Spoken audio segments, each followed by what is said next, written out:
Welcome to my channel. இன்றைக்கி நம்ம சேனலில் வித்தியாசமான ஒரு ரெசிபி தாங்க. லஞ்ச் மெனு தான் போட்டிருக்கேன். வாழைக்காய் வச்சு உருண்டை குழம்பு எப்படி செய்கிறதுன்னு போட்டிருக்கேன். இது வித்தியாசமான ஒரு மெத்தடில் தான் செஞ்சுருக்கோம். அது எப்படின்னு வாங்க வீடியோக்குள்ளே போய் பார்ப்போம். அதுக்கு நான் 2 வாழைக்காய் வாங்கியிருக்கேன். ரெண்டு வாழைக்காய் எடுத்துகிட்டு நம்ம காம்பு பகுதியையும் அந்த நுனி பகுதியையும் கட் பண்ணிவிட்டு இது 2ஆவோ 3ஆவோ நம்ம கட் பண்ணி நம்ம வந்து ஒரு பாத்திரத்தில் தண்ணி ஊற்றி வேக வச்சிடலாம். நல்லா வெந்ததுக்கப்புறம் எடுத்து வடிகட்டிட்டு நம்ம வந்து அந்த தோலெல்லாம் எடுத்துட்டு நம்ம வந்து அதை வந்து நல்லா ஒரு மேஷரை வச்சு மசித்து எடுத்துக்கணும். அதுக்கப்புறம் அதில் வந்து கொஞ்சம் மஞ்சத்தூள், ஒரு 1/2 ஸ்பூன் அளவு மிளகாத்தூள், கரம் மசாலா தூள் போட்டுட்டு நான் வந்து கடலை மாவு 2 ஸ்பூன் போட்டிருக்கேன். கடலை மாவு 2 ஸ்பூனு, இஞ்சி பூண்டு பேஸ்ட்டாக போட்டாலும் சரி, நீங்கள் நல்லா நம்ம இடி உரலில் வச்சு நல்லா நச்சுட்டு போட்டாலும் சரி போட்டுட்டு அதுக்கப்புறம் நான் ஒரு பெரிய வெங்காயத்தை நைஸாக கட் பண்ணி நான் அதில் சேர்த்துக்கிறேன். அதுக்கப்புறம் நம்ம வந்து இஞ்சி பூண்டு பேஸ்ட் சேர்த்துட்டு தேவையான அளவு உப்பு, 1 ஸ்பூன் அளவு உப்பு போட்டுட்டு நம்ம கரம் மசாலா தூள் கொஞ்சம் போட்டிருக்கேன். கொஞ்சம் 1/4 ஸ்பூன், இந்த சின்ன ஸ்பூனில் கொஞ்சம் தான் போட்டிருக்கேன். கருவேப்பிலையும் போட்டுக்கலாம். கருவேப்பிலை எல்லாம் போட்டுட்டு நல்லா தண்ணி ஊற்றக்கூடாது. நம்மளுக்கு இந்த இதுலேருந்தே தண்ணி, வாழைக்காயை வந்து நல்லா மசித்து வச்சுருக்கோம்ல, அதனால் ரொம்ப தண்ணி ஊற்றினீங்கன்னா பொரிக்கிறதுக்கு நல்லா இருக்காது. அதனால் நம்ம தண்ணி எதுவும் ஊற்றாமல் நல்லா மிக்ஸ் பண்ணிவிட்டு அதை இந்த மாதிரி உருண்டையாக உருட்டி எடுத்து வச்சுக்க வேண்டியதான். அதுக்கப்புறம் ஒரு கடாயில், ஒரு அகலமான கடாயில் போட்டோம்னா நல்லாயிருக்கும். என்கிட்ட இந்த மாதிரி கடாய் தான் இருக்குது, அதனால் நான் இதில் போட்டுக்கிட்டேன்.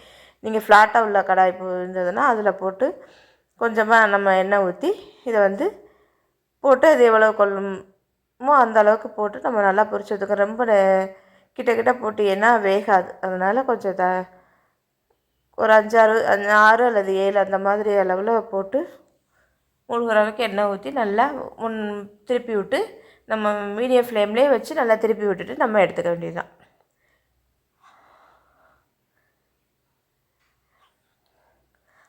நல்லா பொரிஞ்சு அது உள்ள நம்ம வந்து இது மீடியம் இல்லாமல் நம்ம ஹாட்டில் வச்சுருந்தோம்னா நம்மளுக்கு வந்து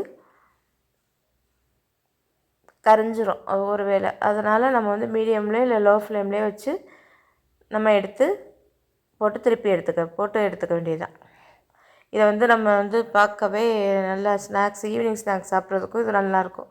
இதை ஈவினிங் ஸ்நாக்ஸாகவும் நம்ம செஞ்சு சாப்பிடலாம். நம்ம 2 பக்கம் நல்லா திருப்பி போட்டு எடுக்கும்போது நல்லா வெந்துடும். மிச்சம் இருக்க உருண்டையை போட்டு எடுத்துக்கிறேன். ரொம்ப ஈஸி தாங்க நம்மளுக்கு வந்து இந்த ஏன்னா வாழைக்காய் எப்போதுமே வறுவல் இந்த மாதிரி தானே செஞ்சு சாப்பிட்றோம். கூட்டு அதுக்கு இந்த மாதிரி ஒரு முறை செஞ்சு சாப்பிட்டோம்னா பிள்ளைங்கள்லாம் நல்லா விரும்பி சாப்பிடுங்க. அதே மாதிரி நான் இருக்கிற எல்லா உருண்டையும் போட்டு எடுத்துட்டேன். இதை நம்ம ஈவினிங் ஸ்நாக்ஸாகவும் சாப்பிடலாம். நம்ம இதை இப்போ குழம்பு வைக்க போகிறோம். போட்டு எடுத்து வச்சாச்சு. அதே எண்ணெயிலே நம்ம வந்து குழம்பு தாளித்து விட்ட வேண்டியதுதான். அதுக்கு நான் ஒரு பெரிய வெங்காயம் நைஸாக கட் பண்ணி எடுத்து வச்சுருக்கேன். கடாயில் எண்ணெயை கொஞ்சம் எடுத்துகிட்டு மிச்சம் எண்ணெயில் நான் வந்து சின்ன பட்டை துண்டு, ஒரு பிரியாணி இலை போட்டுட்டு கொஞ்சமாக சோம்பு போட்டுட்டு வெங்காயம் நைஸாக கட் பண்ணி வச்சுருக்க வெங்காயத்தையும் அதில் போட்டு நம்ம நல்லா வதக்கி விட்டுறணும். நல்லா வெங்காயம் வதங்கினதுக்கப்புறம் அதில் பச்சை மிளகாயும் சேர்த்துக்கிறேன். நான் பச்சை மிளகாய் போட்டோம்னா அந்த ஃப்ளேவர் வந்து நல்லாயிருக்கும். அதுக்கப்புறம் அந்த குழம்புக்கு தேவையான மசாலாலாம் நம்ம சேர்த்துக்கலாம். கொஞ்சமாக மஞ்சத்தூள். நம்ம வந்து குழம்புக்கு நான் வந்து ரொம்ப குழம்பு வைக்கலை, 2 வாழைக்காய் தானே எடுத்திருக்கேன். அதனால் நான் ஒரு 1.5லேருந்து 2 ஸ்பூன் அளவுக்கு நம்ம வந்து மிளகாத்தூள் சேர்த்துக்கலாம். 3 ஸ்பூனு மல்லித்தூள் சேர்த்துக்கோங்க. சேர்த்துட்டு காரம் இல்லாத இது வந்து எல்லாமே வீட்டில் அரைச்ச மிளகாத்தூள் தான். மஞ்சத்தூள், மிளகாத்தூள், மல்லித்தூள் எல்லாமே வீட்டில் அரைச்சது தான். அதனால் எங்கள் மிளகாத்தூள் ரொம்ப காரம் இருக்காது. காரமாக இருந்ததுன்னா நீங்கள் கொஞ்சம் குறைச்சி போட்டுக்கோங்க. நல்லா அந்த எண்ணெயிலே அந்த மசாலாலாம் நல்லா வதங்கினதுக்கப்புறம் நான் இதுக்கு புளி எதுவுமே நான் ஊற்றலை. அதனால் 3 தக்காளி பழம் மட்டும் எடுத்திருக்கேன். 3 தக்காளி பழத்தை நான் வந்து மிக்சியில் போட்டு அடிச்சுட்டு இதில் சேர்த்துக்கிறேன். சேர்த்துட்டு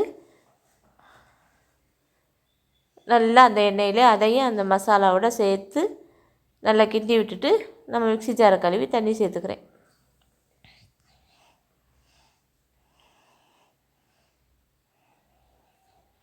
இப்போ இந்த டிஷ்ஷுக்கு இந்த குழம்புக்கு மட்டும் தேவையான அளவு உப்பு போடணும். ஏன்னா நம்ம உருண்டைக்கு நம்ம ஏற்கனவே உப்பு போட்டிருக்கோம். அதனால் தேவையான அளவு தண்ணி ஊற்றி நம்ம உப்பு போட்டுட்டு நல்லா கொதித்ததுக்கப்புறம் நம்ம ஒவ்வொரு உருண்டையாக இதில் சேர்த்துக்க வேண்டியதுதான். சேர்த்துட்டு நம்ம கடலை மாவு போட்டுக்கிறதுனால ரொம்ப திக்காக ஆரம்பிக்கும். போட்டுட்டு நம்ம கொஞ்சம் நேரம் கொதித்த உடனே நம்ம கடைசியாக மல்லித்தலை தூவி நம்ம இறக்கிற வேண்டியதுதான். நான் கொஞ்சமாக தான் குழம்பு வச்சுருக்கேன். ஈஸியான மெத்தடு தான். வாழைக்காயை இந்த மாதிரி ஒரு முறை நீங்கள் எல்லாம் செஞ்சு பாருங்கள். செஞ்சு பார்த்துட்டு எப்படி இருக்குன்னு எனக்கு மறக்காமல் கமெண்ட் செக்ஷனில் சொல்லுங்கள். ஒரே மாதிரியே நம்ம வாழைக்காயை சாப்பிடாமல் வித்தியாசமாக அந்த மாதிரி செஞ்சு பார்க்கலாமே. இதே மாதிரி நீங்களும் ட்ரை பண்ணி பார்த்துட்டு எப்படி வந்துச்சுன்னு எனக்கு மறக்காமல் சொல்லுங்கள். நம்மளோட சேனலை லைக் பண்ணுங்கள், ஷேர் பண்ணுங்கள், கமெண்ட் பண்ணுங்கள். சப்ஸ்கிரைப் பண்ண மறந்துடாதீங்க. தேங்க்யூ.